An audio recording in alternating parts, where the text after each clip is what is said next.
Ciao amici, ben ritrovati. Oggi parliamo di una vecchia conoscenza, Diamine Oxford Blue. Vecchia conoscenza perché ve l'ho presentato molto tempo fa, insieme ad un lotto di inchiostri Diamine, un po' di blu, un po' di eh, qualche più chiaro, più scuro, eccetera. È un inchiostro che secondo me merita un approfondimento. Innanzitutto perché? Perché vale la pena conoscere, parlarne un pochettino più a fondo perché si merita tutte le lodi che andrò per fargli. Un inchiostro che ho avuto modo di conoscere in questi anni. Conoscere perché è rimasto con me su molte penne, ha attraversato molti pennini, molte carte. Sapete, nel corso della mia esperienza, inchiostri ne ho visti davvero tanti e continuo a vederne tanti, però quelli che poi restano con me, che continuo ad usare perché mi piacciono, perché ci ritrovo delle cose che assecondano un po' i miei gusti, non sono poi così tanti, intendiamoci. Riempiono comunque un cassetto abbondantemente, però insomma sono molto poco e molto meno rispetto ai tanti che ho visto in questi tempi. Oxford Blue, un inchiostro molto deciso, un blu autorevole, un blu scuro, elegante, un Oxford, non peraltro, si chiama Oxford, ricorda proprio questa grande università, quindi insomma sia il prestigio che anche l'autorevolezza di un'istituzione così importante e quindi è giusto che come quelli Royal da una parte e i Regency dall'altra, insomma l'Oxford debba degnamente rappresentare il proprio nome. Una tinta decisa che comunque lascia ampio spazio a delle sfumature, sfumature che è difficile, ahimè, questa volta anche per l'obiettivo fotografico farvi cogliere dal calamaio da 30 millilitri. Ora, come al solito, vi lascio una scheda qua nel video per la presentazione generale degli inchiostri Diamine, che non sto a ripetere volta per volta perché appesantirebbero il video e quindi già lungo magari di per sé, quindi ve lo andate a vedere quando si parla un po' del brand, ve li presento in generale. Dicevo, un inchiostro intrigante, scuro ma con delle nuage, con delle infiltrazioni di rosso, di amaranto, di porpora, insomma melanzana, ecco, forse ancora più correttamente parlando. A me personalmente piace, l'ho provato molto e a lungo, quindi vi farò vedere un po' di riscontri e adesso me lo provo col pennino, mi sembra un pennino fine della Pelican 150, gloriosa, bella, simpatica, unica, economica, che adesso è andata ad essere sostituita da una nuova entry nella gamma Pelican, che però, ahimè, costa più di quello che costava questa utilitaria infaticabile.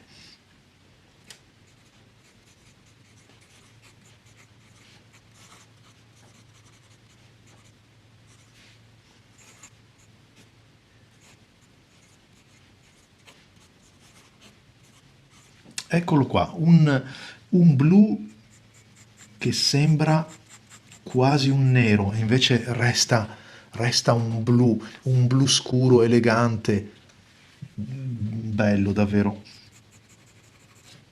Un blu elegante come tutti gli inchiostri della Diamine, anche se lo stiamo provando su una Pelican M150 con il pennino, scriviamolo con il pennino F, pennino fine, è un inchiostro che senza dubbio porta in dote una certa viscosità, questo sì, che si traduce sì in scorrevolezza, ma non è quella, come possiamo dire, degli inchiostri che fanno correre in maniera sfrenata il pennino. Qui c'è un controllo che senza dubbio aiuta di più e premia di più quei pennini appuntiti, quei pennini magari extra fine, quindi non esattamente un pennino come quello Pelican che sappiamo essere molto arrotondato nella sua punta, nella sua finitura della punta, quindi di per sé non avrebbe bisogno di essere aiutato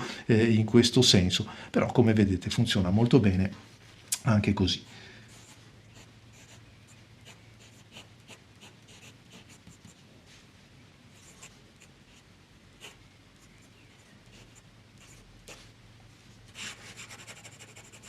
È un inchiostro che tra l'altro tanto mi piace appena viene messo giù perché essendo bagnato è un po' più brillante, quindi ha quella connotazione di luminosità maggiore, ma ancora di più mi piace non appena si asciuga perché emerge questo pigmento così scuro, così acido mi viene da dire, perché tutta la parte oleosa viene assorbita, se ne va, quindi resta proprio come quegli inchiostri, come potrebbe essere quasi, mi si passi il paragone, l'acidità del toner della stampante, quel nero così nero profondo che si fissa alle fibre della carta, veramente, veramente di rilievo. Mi piace molto e come sempre, ormai lo sapete, ad occhio nudo la cosa è ben diversa, quindi io vi parlo di questi inchiostri, cerco di descriverli al meglio, però solamente quando poi avete modo di provarli sulle vostre carte, sul vostro pennino preferito, potete apprezzarli in fondo. Non passa il foglio neanche dove sono andato, come vedete, a cercare di farne venire giù tanto. E questa è una caratteristica senza dubbio che va a premiare l'inchiostro. Non mi soffermerò molto sull'aspetto della capacità coprente perché capite che una tinta così scura non ha problemi sulle rigature delle carte, dei quaderni. Neanche mi soffermerò molto su quelle che possono essere le variazioni le sfumature che andiamo a incontrare in una carta come questa, è specifico come questa perché poi vedrete che c'è un perché, in quanto essendo un colore molto scuro è davvero difficile andare a cercare delle variazioni se non quelle indotte da che cosa? Dal pennino e dal flusso che l'alimentatore, magari il pennino stesso, vanno a determinare. Eccolo qua, il primo, l'ho messo insieme ad altri anche per rendervi un po' l'idea di quello che è questo colore, questa tinta così scura, così elegante, non ho altri termini. Questo qua è il Blue Black, un altro ottimo inchiostro della Diamine, poi il Tchaikovsky, qui restiamo sempre in casa Diamine, il Majestic, il Pale and Blue, il Sargasso Sea, altro bellissimo inchiostro, e poi anche questo shimmering. Il shimmering sì, non è che si avvicini perché comunque si vede che ha una contaminazione un pochettino più giallognola che lo sposta, però comunque è un bel inchiostro a dispetto del fatto che magari a molti non piacciono gli inchiostri shimmering. Eccolo qua, questo Diamine, veramente profondo ed elegante. L'ho provato anche su quest'altra carta che è quello del Fabriano e Coqua, stavolta stringo un pochettino, e a maggior ragione la tinta calda di questa carta esalta l'eleganza di questo inchiostro che assolutamente, secondo me, a chi ama e apprezza il blu profondo dovrebbe provare. Mi ricorda in questo senso un pochettino il blu cosmico Scribo, perché hanno come caratteristica di spingersi, grazie alla loro profondità, di spingersi quasi verso il nero, ma restano comunque con una ampia connotazione di blu che insomma a chi ama il blu scuro senza dubbio non mancherà di apprezzare. Vi ho parlato prima di carta, su quella carta specificando, perché potete vedere che come sulla Tomoe River, che è una carta abbastanza famosa per andare a scomporre gli inchiostri, vedete che tutte le componenti che all'analisi sensoriale emergevano, quindi questo melanzana, questo amaranto, questa porpora scura che va a contornare il bordo, eccole qua, che qui diventano ben più visibili. Le troviamo anche, ovviamente qui è un pennino più abbondante come gradazione, come potete vedere, anche nella stessa scrittura, quindi un accenno maggiore di shading che, come vi dicevo, però è determinato più dal flusso. Vedete, quando si corre più veloci è un po' meno saturo, diventa più profondo quando invece ci si sofferma. Questo vale un po' per tutte le penne e per tutti gli inchiostri, un po' meno il fatto di essere così scomposto. Quest'altro è il Majestic, che ha lo stesso, questo tipo di componente che lo rende quasi, anzi componente, bicomponente potremmo dire. Andandolo a vedere nuovamente sulle Coqua e sul Rhodia che vi ho appena mostrato, vedete che l'inchiostro ha possiede, diciamo, la stessa tinta, ma resa ancora più elegante, secondo me, rafforzata dal colore di fondo della carta. Ve lo mostro invece su altre, insieme ad altri inchiostri, sempre che non abbia perso il segnalibro. Dov'è? Majestic Oxford, eccoli qua. Allargo un pochettino. A volte mi faccio queste tavole senza nemmeno metterci i nomi per tentare di riconoscere quali sono, e ovviamente mi segno poi a parte le mie prove, ma a distanza di tempo vado a cercare di capire che tinta sia per vedere la resa nel tempo e anche magari mettermi alla prova. Molto spesso ci riesco, altre volte ormai gli inchiostri sono diventati così tanti che è difficile riconoscerli. L'Oxford blu, come vedete, molto scuro, deciso, bello. Anche il Blue Black, che sapete essere un inchiostro di quelli abbastanza scuri, non raggiunge questa profondità.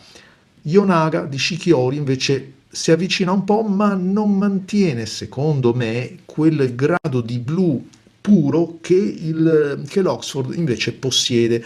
C'è un po' di desaturazione, un po' di giallo che lo addolcisce o comunque lo sposta dalla sua coerenza. Il Sargasso resta comunque un altro bell'inchiostro, sebbene molto più chiaro. Per andare a cercare qualcosa di simile dobbiamo riportarci qua in quest'altra tavola. Dove l'ho messo? Eccolo qua.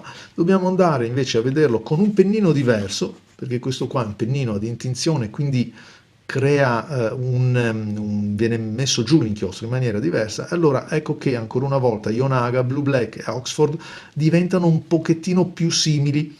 Yonaga denuncia le sue caratteristiche più che strizzano l'occhio un po' al viola, mentre invece l'Oxford resta davvero un bel blu centrato. A suo tempo avevo riempito anche una paginetta proprio in omaggio a questo bellissimo inchiostro, perché veramente mi aveva ispirato, dove possiamo apprezzarlo sia nel tratto fine che in quello un pochettino più spesso, più corposo, legato al pennino flessibile. Insomma, un bel inchiostro. Anche su una carta comune come questa, un blocco pigna, riesce a ben figurare, a esprimersi come è giusto che sia. Un inchiostro che per fortuna costa relativamente poco, perché i 3 rotti euro per il calamaio, anche se è un calamaio da 30 ml, lo pongono nella parte bassa della classifica, e quindi per noi consumatori nella parte alta, perché è una caratteristica che apprezziamo molto. A voi tutti amici, grazie, vi aspetto ai prossimi video. Ciao a tutti!